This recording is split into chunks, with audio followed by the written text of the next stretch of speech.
Dragon Ball's creator Akira Toriyama passed away earlier this month, and since then, the hip-hop community has been collectively pouring out its heart in a series of tributes as to what the Dragon Ball franchise has meant to this genre. In this video, we're going to show you a few of our favorite tributes we saw from across the hip-hop landscape, maybe break down a couple of the reasons why this has been such an impactful show, maybe just do a little bit of a tribute ourselves. So, what's up, y'all? I'm Devon here again for Obligatory. We do a weekly music news segment on this channel every single Friday. Today is March 15th, 2024. At the end of these videos, we always have our editor's picks from this week of new releases, as well as albums coming next week, next month, and for the remainder of the year. So stay tuned for that. We start, of course, with Dragon Ball, and we should probably start with what I thought was the lengthiest and most heartfelt message that I could find, and it comes from none other than Denzel Curry. Now, Zell is one of the first artists that really came to mind with this news. He's made songs like Super Saiyan Superman and Ultimate that have a lot of references to the show, and he's really always worn his love for the show on his sleeve. In this note that he posted to Instagram and Twitter, Zell recalls the good old days watching the show on Toonami with his brother Rashad, like many of us did back in the day, and how their interest in drawing was sparked by trying to sketch the characters after watching an episode. He also cited Goku as an inspiration to practice martial arts, which he's been doing for the last 7 years. He's also routinely styled his hair to look like Goku's, and said that this particular hairstyle he had with red, blue, and blonde tips represented the 3 stages of Super Saiyan, which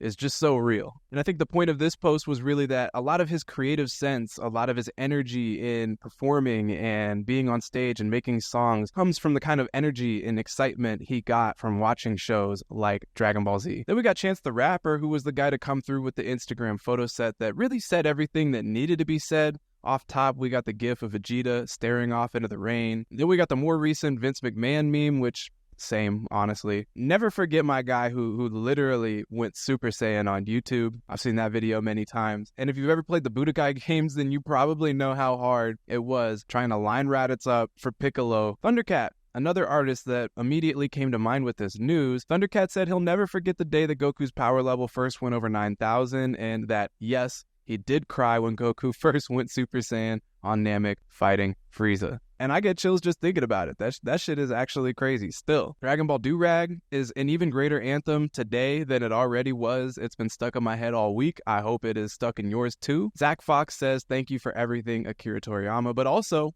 we can't keep losing great black men like this. And really, so many nice little tributes from around the internet, from The Weeknd to Metro Boomin, Open Mike Eagle, and Black Mass, all expressing what a significant loss this is. I also wanted to bring up this clip of Rob Banks very recently being interviewed by Eric the Young God, who I've mentioned on this channel before for his great interviews. Here in this clip, he gets Rob's reaction to the news. Like, yo, RIP to go, RIP Toriyama, and I was just like, oh no, like, which one of them? Like, I called my brother, like, I called my little brother, like, that's the only person you could call in that situation. The nigga you first seen it with, like, I called my little brother. I'm like, bro, and took down the boss, and then I just tweeted it.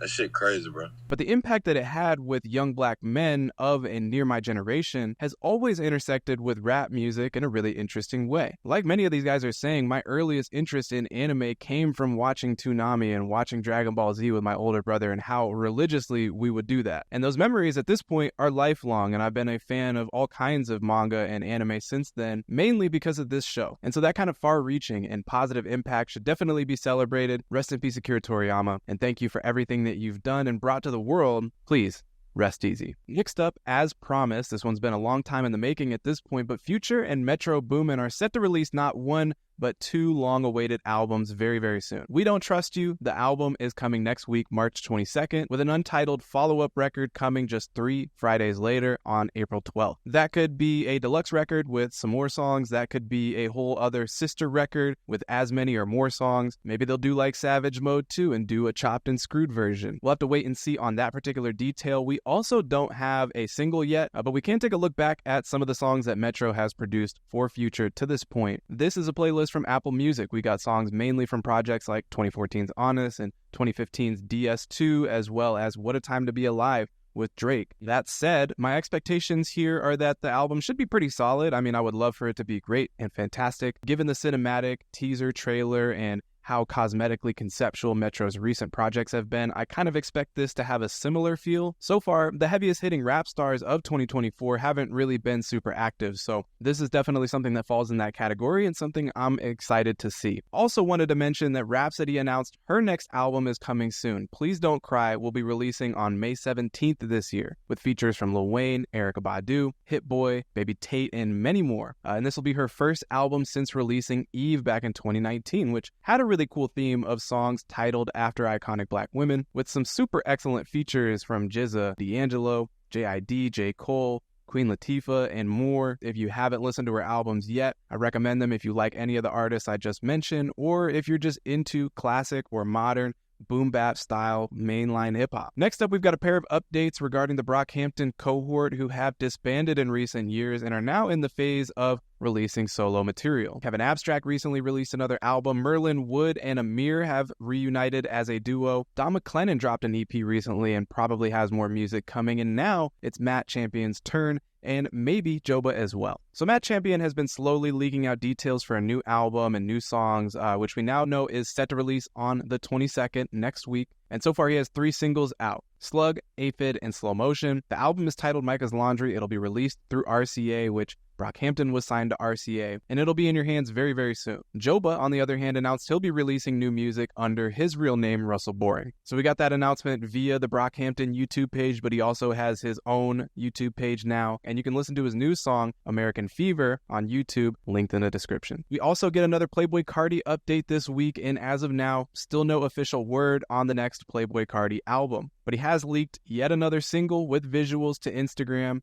which now brings us to a total of 6 or 7 songs released so far. This one, titled Ketamine, has a particularly sinister feel to it and features a slice of electric guitar that is represented both in the production as well as in the music video. Not my favorite of the bunch, probably not my least favorite either, and we will see what Carti's next move is from here. We're on pretty much just wait and see protocol. Then, as the music festival South by Southwest comes to a close for the year, we now have upwards of 80 different bands and artists that have pulled their performances from the festival in protest against the army sponsoring the festival and in solidarity with Palestine. The situation was then further inflamed by the Texas governor going to Twitter to say, if you don't like it here, don't come back, blah, blah, blah. South by Southwest put out their own statement in solidarity with the military still, but saying that they did not agree with what the governor was trying to get across. And shout out to some of these bands for taking a stand. Obviously, Free Palestine, and we've covered some of the bands that are listed here, at least in this article, from Horse Jumper of Love to Buggin', Scowl,